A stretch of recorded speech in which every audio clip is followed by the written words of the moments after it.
Dia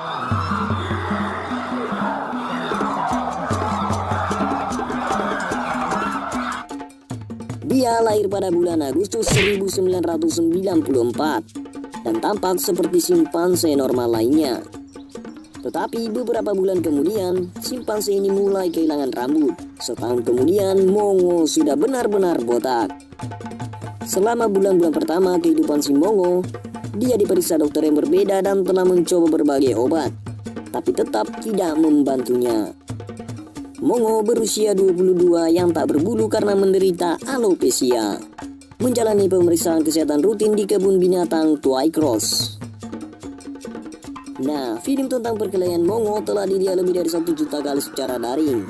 Antara lain karena penampilan gorila ini yang tanpa bulu. Tanpa rambut dan bulu-bulu yang menutupi tubuhnya, dapat terlihat jelas betapa mengerikannya hewan ini. Punggung yang sangat luas, paha dia berlekuk-lekuk dengan otot yang begitu besar. Tak hanya itu, kedua lengan mereka juga sama besarnya dan terlihat begitu kuat. Kendati tidak berbulu, Mongo sangat menonjol di kelompoknya.